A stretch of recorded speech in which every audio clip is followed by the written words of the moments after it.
আজকে তোমরা জানো আজকে বিজয়া একাদশী। একাদশী ব্রত, ব্রত শব্দের অর্থ কি জানো? যে দিনটিকে আমরা শ্রদ্ধার সঙ্গে আদরের সঙ্গে বরণ করে নিই। একাদশী মানে এই নয় এই ভজনযোগ্য দেহটাকে সারাদিন নির্জলা রেখে সারাদিন কষ্ট দেব, কারণ হৃদয়ে গোবিন্দ রয়েছেন। তাহলে একাদশী ব্রত উদযাপন করতে হবে প্রত্যেককে, গৃহস্থ বানপ্রস্থ, সে তিনি যদি বিধবা হন সধবা হন, তিনি যদি সন্ন্যাসী হন গৃহস্থ হন, যেই হন না কেন প্রত্যেককে একাদশী ব্রত পালন করতে হবে। মহাপ্রভু সচিমাকে বলেছিল, মা আমার একটা কথা তুমি অন্তত শোনো, একাদশী ব্রত পালন করো। দেখো মা, মহাপ্রভু নিজের মাকে দিয়ে বলেছে, নিজে আচরিয়ে ধর্ম জীবীকে শেখায়, নিজে না আচরিলে ধর্ম প্রভু শেখানো নাহি যায়।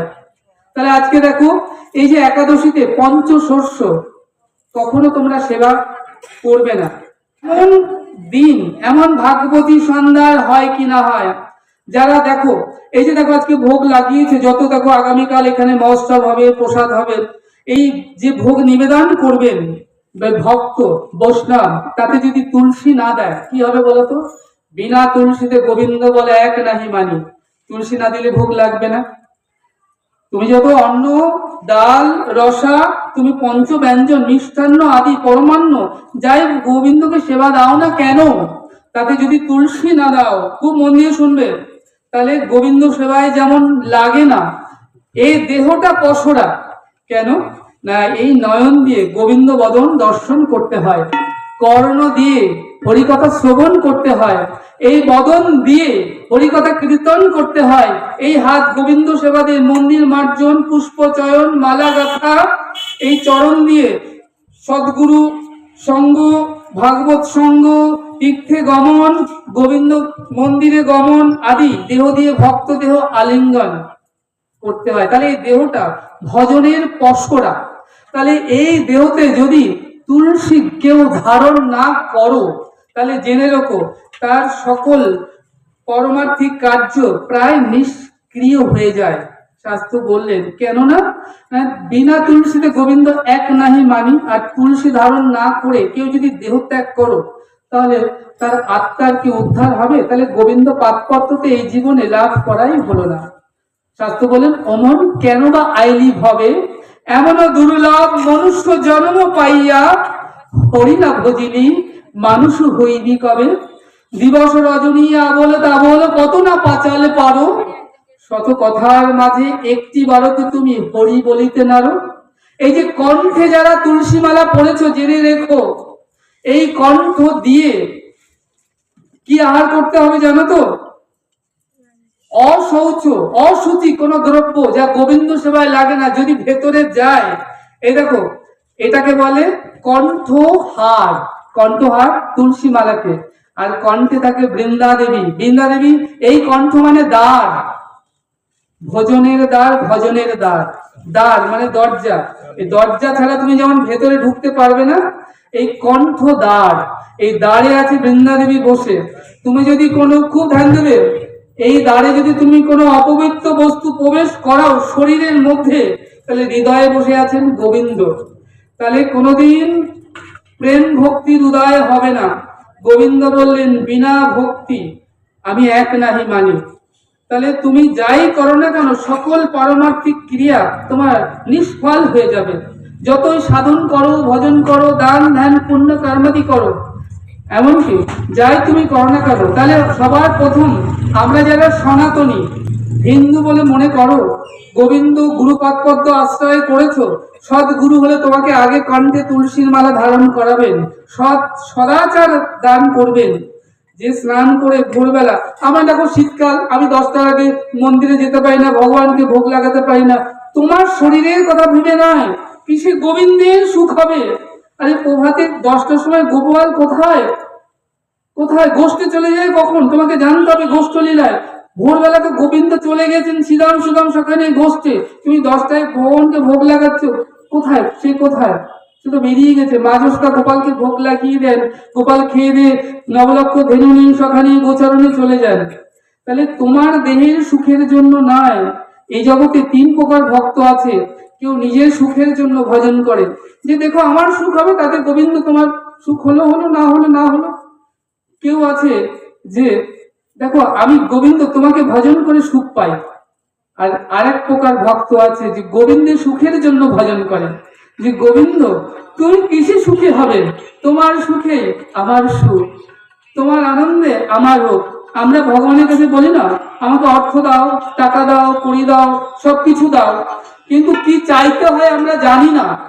গোবিন্দর কাছে অর্থ, টাকা, কড়ি, বিষয়, বৈভব, আবার মেয়ের জন্য ভালো পাত্র, আমাকে নিরোগ, এগুলো চাইতে নেই মা। কেন জানো? তিনি অন্তর্যামী, অন্তরে থাকেন, তিনি সব জানেন। একটা ছোট্ট শিশু 6 মাসের, সে কি চাইতে জানে? মায়ের কাছে বলে মা আমার শীত করছে, আমাকে শীত বস্ত্র দাও, আমার ক্ষুধা পেয়েছে, আমাকে খেতে দাও, আমাকে একটু নিয়ে ঘুরতে যাও, বলে? মা তার অন্তর বুঝে কিন্তু শিশু সবকিছু দেয়। তাহলে গোবিন্দ হচ্ছে তিনি পরম পিতা, তিনি অমৃত, আমরা অমৃতস্ব পুত্রস্ব। তাহলে তিনি সব জানেন। ভগবানের কাছে বিষয় আশয় চাইতে নেই, কারণ তিনি অমৃত, কারণ তিনি অনন্ত করে ব্রহ্মাণ্ডের ঈশ্বর। চাইলে কম পড়ে যাবে, যদি চাইতেই হয় তাহলে কি চাইবে জানো? দেখো আমার এমন কোনো যোগ্যতা নেই তোমার চরণ লাভ করব, চরণ ধরবো, আমার এমন কোনো সাধন নেই, ভজন নেই, যাজন নেই, যোজন নেই যে আমি তোমাকে লাভ করব। কত জনম হয়ে গিয়েছে আমার, আমি উদ্ধার হই নাই। তাই হে গৌর হরি, তাই এই যে জনমটা পেয়েছি না, অতীব সুদূর লাভ, ভজন যোগ্য জনম পেয়েছি, এমন মানব দেহ লাভ করেছি। এই দেহ পেয়েও যদি আমরা সাধন না করি, ভজন না করি, সদাচার পালন না করি, একাদশী ব্রত না করি, কণ্ঠে মালা ধারণ না করি, গোবিন্দ প্রসাদ না পাই, দেখো মা, জৈসে আহার যেরকম ऐसे ব্যবহার। তুমি যে গোবিন্দ প্রসাদ পাবে, গোবিন্দ প্রসাদে কি হয়? অজ্ঞানতা, অবিদ্যা, কৃষ্ণ ভজনের পথে বাধা নাশ হয়ে যায়, আর অন্তরে প্রেম ভক্তি উদয় হবে, যে ভক্তি দিয়ে তুমি তাকে পাবে। এই সংসারের কোন বস্তু তাকে আকর্ষণ করে না, গোবিন্দকে আকর্ষণ করে একমাত্র ভক্তি। গোবিন্দে ভক্তির বশ। তাহলে সেই দুর্লভ ভক্তি কিভাবে লাভ হবে? তুমি যদি সদাচার পালন না করো, আজ থেকে প্রতিজ্ঞা করতে হবে, যা গোবিন্দ সেবায় লাগে না আমি তাই আহার করব না। দেহেতে বিনা তুলসী কণ্ঠে, এই যে দরজায় বৃন্দাদেবী বসে আছেন, বৃন্দাদেবী যাকে স্পর্শ করেনি তার কখনো গোবিন্দ প্রাপ্তি হবে না। কারণ গোবিন্দের সঙ্গে সম্বন্ধ করিয়ে দেবেন তিনি বৃন্দাদেবী, ভক্তি মহারানী। তুমি আছো, গোবিন্দ আছে, ভক্তি মহারানী নাই, গোবিন্দ লাভ হবে না। ভক্ত আছে, ভগবান আছে, ভক্তি মহারানী নাই। তাহলে ভক্তি মহারানী যিনি তোমার সঙ্গে পরিচয় করে দেবেন গোবিন্দের, তিনি তো ভক্তি মহারানী। যখন দেহ ছেড়ে চলে যাবে না, 3.5 হাত জায়গা জেনে রেখো তোমায় কেউ দেবে না। এই ভক্তি মহারানী বৃন্দা দেবীর ওখানেই তোমার শরীরটা শোয়ানো হবে। সেদিন কি হবে জানো? এই যে বলছো না আমার মাতা, আমার পিতা, আমার পুত্র, আমার পরিবার, আমার বিষয় আশয়, একটা চিত্ত দেখে রাখো। যখন যেদিন তুমি দেহ ছেড়ে চলে যাবে, 3.5 হাত জায়গা তোমায় কেউ দেবে না। সবাই বলবে মরা দেহ, পচা দেহ, দুর্গন্ধ বেরোচ্ছে, ওকে ঘর থেকে বের কর। আগের দিন হলে মা বাঁশের ভেলায়, তাই না, কলার ভেলায় করে, তাও শ্মশান ঘাট পর্যন্ত সন্তানরা নিয়ে যেত। এখন আর তাও নেয় না, এখন আছে পৌরসভার গাড়ি, লেখা আছে স্বর্গের রথ, লেখা থাকে শেষ যাত্রা। কি হয় জানো?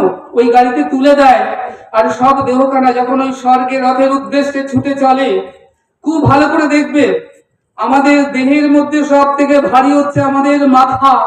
মাথাটা দুলতে থাকে, দুলে দুলে কি বলে জানো? অনেক কথা বলে, কেউ নাই আমার, কেউ নাই আমার, আজ কেউ নাই আমার। যেন একদিন আমার সব ছিল, স্ত্রী ছিল, পুত্র ছিল, পরিজন ছিল, সন্তানাদি বিষয় সব ছিল, কিন্তু আজ কেউ নাই আমার, কেউ নাই আমার, আজ কেউ নাই আমার। যিনি নামের তত্ত্ব সঙ্গ করো বিষয় বৃত্ত, সেই বিষয়ে থেকে দূরে এলো রূপ আর সনাতন, তারা সব ছেড়ে দিয়ে চলে গেল মধুমায় সিধাম বৃন্দাবন। রূপ সনাতন জানো, হুসেন শাহ রাজমন্ত্রী, অতুল ঐশ্বর্য, 7 সহস্র স্বর্ণ মুদ্রা কি ছিল না তার। কিন্তু যেদিন গৌরকে মালদায় গিয়ে প্রথম দেখলেন কানাইয়ের নাটশালায়, ওই গৌরূপ যেদিন একবার দর্শন করলেন নয়নে, সেদিন আর কিছু ভালো লাগছে না তার। বলেন অরূপ দেখার থেকে না দেখাই ভালো ছিল। আমার যে কি হলো, ফিরে এসেছেন রাজকার্যে মন বসছে না। সেই রাজার রাজমন্ত্রিত্ব বিষয় আশায় সব পরিত্যাগ করে বৃন্দাবনে চলে গেল। বৃন্দাবনে গিয়ে কি করছে জানো? যিনি রেশমের পোশাক ছাড়া পরেন না, বহুমূল্য অলংকার ছাড়া রাস্তায় বের হন না, যিনি রাজ ঐশ্বর্য, রাজ সুখ, রাজ প্রাচুর্যের মধ্যে থাকতেন, সেই রূপ সনাতন তারা বৃন্দাবনে এসে বন বনান্তকে কাঠ কুড়িয়ে আটি আটি বেঁধে বিক্রি করছেন 2-4 আনা। তারপরে যা পয়সা পাচ্ছেন সাধুগুরু বৈষ্ণবের সেবা দিয়ে নিজেরা সেবা পাচ্ছেন। নীতি নীতি ব্রজমণ্ডল পরিক্রমা করছেন, পঞ্চকোরস পরিক্রমা করছেন, আর প্রসাদ পাচ্ছেন। দেখো মা, এখনো সময় আছে, ফিরে যেতে হবে আমাদের ব্যাক টু গড হেড। তাই আজ থেকে প্রতিজ্ঞা করো যে একাদশী ব্রত পালন করবই করব। একাদশী ব্রত সকল ব্রতের শ্রেষ্ঠ ব্রত। এর মাহাত্ম্য বলতে গেলে অনেক, ছোট করে এইটুকু শুনে রাখো। আজকে যদি সময় হয়ে গিয়েছে, আজকে সবাই বসে আছে, রাধা তত্ত্ব করে নাম করবেন, তারপরে প্রসাদ হবে, আগামীকাল ভোগ রাগের একটা অনুষ্ঠান আছে। খুব ছোট্ট করে এটুকু শুনে রাখো, সকল ব্রতের সর্বশ্রেষ্ঠ ব্রত হচ্ছে একাদশী ব্রত। এই একাদশী ব্রতে পঞ্চশস্য আহার করতে নাই, অর্থাৎ অন্ন সেবা করবে না। অন্নের মধ্যে সকল পাপ, এই পঞ্চশস্যের মধ্যে সকল পাপরা এসে বাসা বাঁধে। তুমি যদি পঞ্চশস্য আহার করো, তাহলে শরীরের মধ্যে তোমার সকল ব্রহ্ম হত্যাদি পাপ এসে বাসা বাঁধে। তার ফলে তোমার ভজন নষ্ট হবে, সাধন নষ্ট হবে, ভক্তি নষ্ট হবে তোমার। আর এই যে স্বাদের মনুষ্য দেহ থেকে ব্যাক টু গড হেড, নিজের বাড়ি ফিরে যাওয়া যাবে না। তুমি যখন এখানে এসছো, তোমার বাড়ি ফিরে যাবে। এটা কোন বাড়ি? এটা তোমার বাড়ি নয়, এটা ভাড়ার বাড়ি। তুমি যে দেহটা পেয়েছো না, এই দেহ বাড়িটাও তোমার নয়, এটা তোমার পিতা মাতার দেওয়া দান। তাহলে আমরা ভাড়া বাড়িতে আছি, তাহলে আমাদের নিজের বাড়ি কোথায়? যেখান থেকে এসেছি। দেখো, একটা লৌহ দণ্ডকে আগুনে লাল করো, একটা হাতুড়ি দিয়ে যেই বাড়ি দেবে না, দেখবে লৌহ দণ্ড থেকে আগুনের স্ফুলিঙ্গ গুলো ছিটকে চলে গেল, আর ছিটকে গিয়ে নিষ্প্রভ হয়ে গেল, নিভে গেল।